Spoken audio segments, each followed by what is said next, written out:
Hey, it's the Hellion from the Hellion Rocks. You know, we've got a legend on the show today, Rob De Luca. What's happening, man? Hey, Hellion. How are you, man? It's good to be here. Cool. So, I was really excited, man, because I know you've done a lot of work, a lot of big names involved in your past, and now you're with UFO. Tell me how that came to be, man. Well, I met Bumblefoot from Guns N' Roses from touring with them, supporting them when I was playing with Sebastian Bach. And I became friends with him. And he is close friends with Vinnie Moore, the lead guitar player in UFO. And I think they were, Pete Way couldn't get into the country, into the U.S., and this was 2008. And I think this was the second time that had happened, and maybe it had happened somewhere else also. So it seemed to be a recurring thing. So Vinny asked Ron Dahl, Bumblefoot, if he knew anyone, and Ron recommended me, and it was a done deal at that point. So thank you, Ron. Nice. You know, it's a good fit, you know, for you. And I was really excited when I heard about the new record, Conspiracy of Stars. I actually got a preview copy and listened to it, and I was really surprised and really glad to see you have songwriting credits on there. That's amazing. Yeah, I'm really happy about it too. I co-wrote 3 songs on the record with the guys, and I think it's a really, really strong record, and the reviews are reflecting that. Everyone seems to be very positive about it, and saying it reminds them of back in the 70s and 80s, which is really cool. That's the kind of vibe I got from the record as well. And it's kind of a thing I'm seeing happening right now is people are getting back to the songwriting and back to the real nature of music, and which it was in the 70s and 80s. And, you know, this kind of album for me is inspirational. Well, thank you. And I think part of that process was we went about, part of that feeling is we went about the process the same way. We constructed the album together in rehearsal rooms. So there's a reason it has that natural feeling to it, and that's because we were a band when we were going about constructing it. So, and it felt really good doing it that way. Nice. You know, and it really does show. I know a lot of bands have gotten away and, you know, they'll record their part and then somebody will come in later or they'll email it all in. And I think it just loses that cohesion.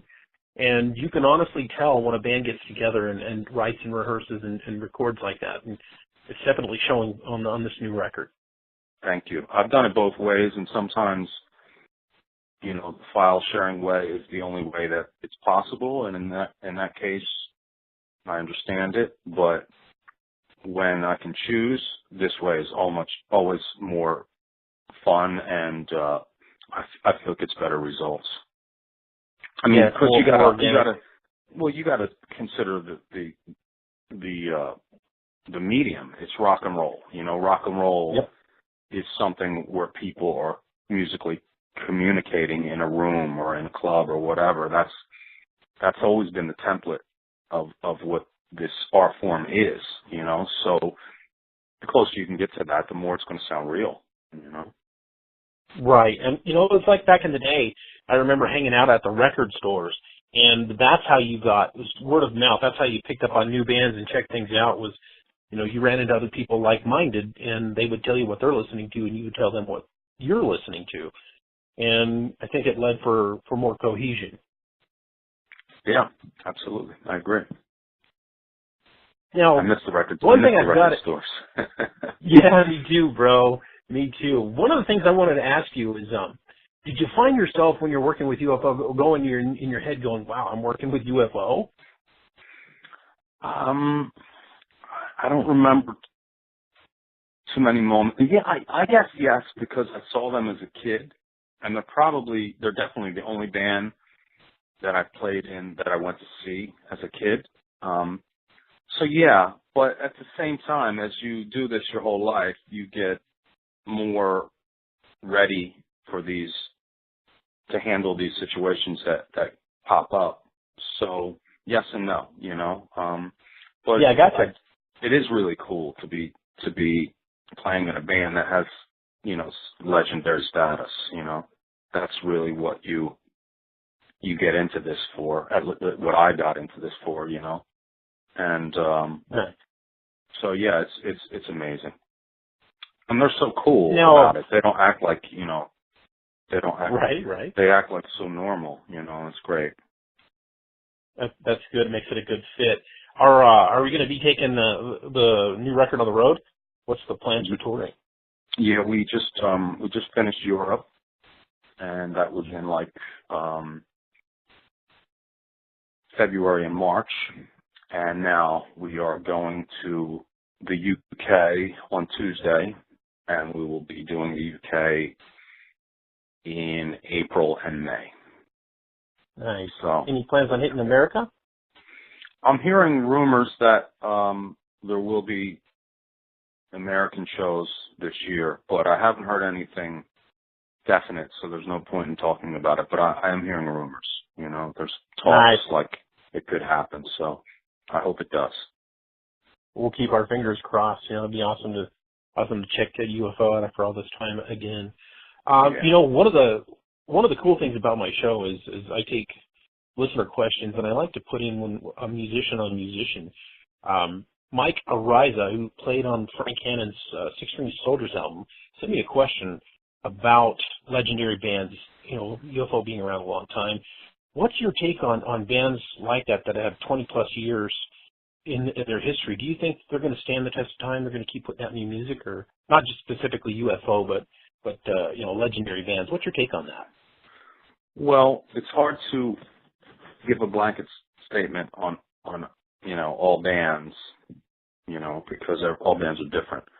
But Right. I can speak for UFO. They're certainly going to keep putting out music for as long as they can until we drop. You know, their career has been 40 years. They formed in 1969, so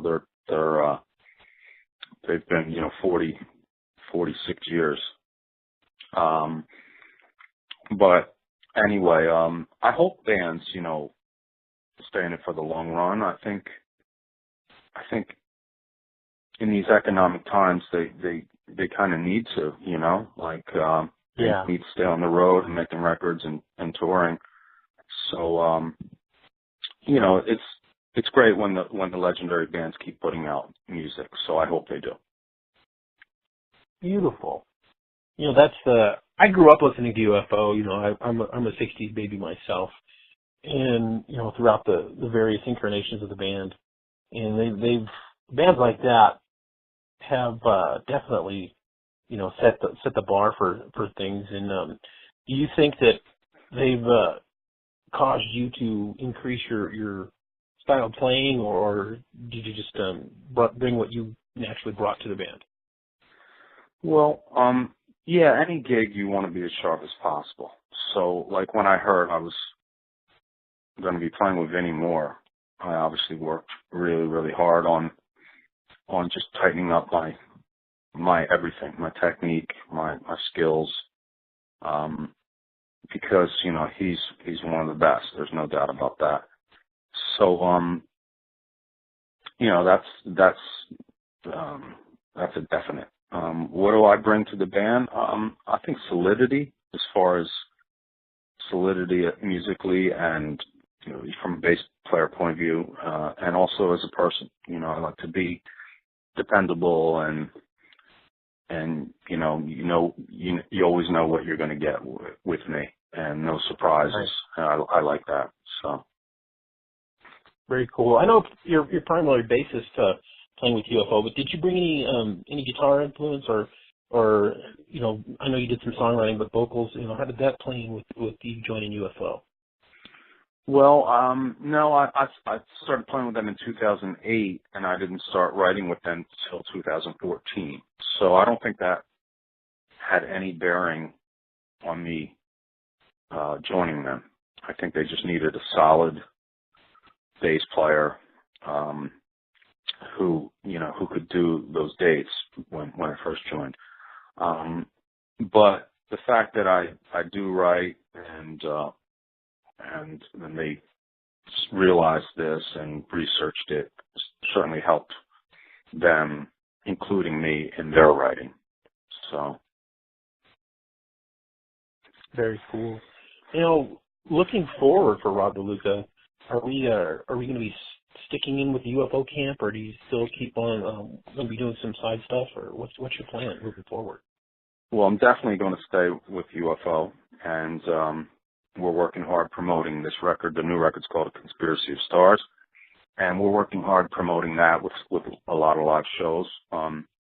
And after that, I'm sure we're going to do another record. So, yeah, I won't be going anywhere regarding that.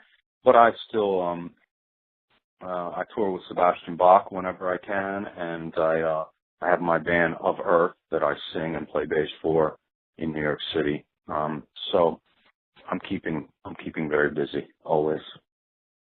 Beautiful. I know A Conspiracy Stars that came out on SPV Steamhammer Records. Actually, it came out in February, and I think I got an advanced copy prior to that. It's definitely worth picking up if you're a fan of straightforward rock and roll music. Can you tell me about where the A Conspiracy of Stars title came from? Do you have anything about that? No, I have no idea. That's a Phil Moggism, and you'd have to ask him what that means. I haven't had the chance to ask him yet. Even though I was on the bus with him for weeks, I think we're all wondering exactly what it means. Nice. And that's kind of like a little. Go ahead, man. Kind of like a little interband joke of sometimes, we're not sure of what certain things mean, but I know Phil has a strong idea of what they mean, so I trust that. Nice. I'm gonna have to chase Phil down and question him on that. You should. So, standing up on stage with Vinny, how cool is that, man? Vinny Moore is always on everybody's tongues, guitar playing and such. Well, what's the vibe with you and Vinny on stage like? Well, Vinny's a very humble guy, and he's a very nice person, which is interesting because conversely, he's so incredibly talented. He's such a great songwriter, such a great guitar hero. He's such a great rhythm player, and he's a great guy to be in a band with because he's just so cool. So it's a blast, it's a real blast. And like I said, it keeps me sharp and makes me always want to be at the top of my game. And I think our styles complement each other because I like to play the biggest foundation notes, the big melodies and I think my style is a really good foundation for his playing. Nice. Yeah, I tend to agree. If I put aside A Conspiracy of Stars and go on your past body of work, which I'm really familiar with, I would see that being a good fit prior to, and hopefully one day I get the chance to see you guys make that gel on stage live. Yeah, it does gel pretty well on stage too, I mean, we've been playing together for so many years now, Yeah. Well, you stepped in temporarily, and now you've stepped up to permanent member. That's definitely a cool thing. Yeah, it's amazing. I'm really excited about it. So, this is going out 170 countries around the world. If you had a message to tell the world about the brand new UFO album, Conspiracy of Stars, what would you say? Well, I would say, please check it out. It's a very honest record. It's just a great, very riffy rock and roll record in the true classic sense. And I'm really proud of it, and I think everyone will really love it. And come see us supported on tour. Now, the next thing before we roll off, what kind of a message would you send to the up and coming young kids that are getting into the rock world that are becoming musicians that want to make a career out of this, if you could give them one piece of advice, what would that be, man? How much time do we have? It's hard to give one little piece of advice. But all the time you need. Okay, I'd say, well, do whatever. If you love rock and roll, you should certainly do it. Don't let anyone tell you what to do or what not to do. Follow your own path, and whatever you want to do in life, whether it's rock and roll or something else, do it. But you should always be, if you're thinking I'm doing it because I want to have fun or I want to be artistic, then that's amazing. If you're saying to yourself, I want to do this because I want it to be my career, then you have to look at the realities of it. If you're looking to make as much money as possible, this is definitely not the career to go in. But if you're looking to just be able to be artistic and creative and make a living, and certainly it's amazing. So it's a tough biz, and there isn't any more record sales, so it's even tougher these days. But if you truly love it, then do it and be unique, and you'll find a lot of happiness in it. I know I have. Nice. And that's the back in the day when rock was first starting, people were making it, like we talked, people were making it for the love of making the art. And I think we had more quality back then. When it became a business, it kind of changed. So I think getting back to that basic underground roots of rock and roll is a good thing. Final thoughts? I think so. I agree with you. I think it's when you're true to your art form, then you're going to create your best stuff. And if you're trying to if you have ulterior motives, then the whole natural flow of the process is askew. So if you want to be a musician, just write great music that you believe in, and whatever is supposed to happen will happen. Perfect. Rob De Luca from UFO, brand new album, Conspiracy of Stars. It's out. Hopefully they're going to come hit America, the rest of the world. Look for them coming your way. Definitely do not miss UFO Live. Final thoughts? Just want to say thanks, Hellion. I really appreciate your time, and please check out the record, everyone. Cool, man, and we're out.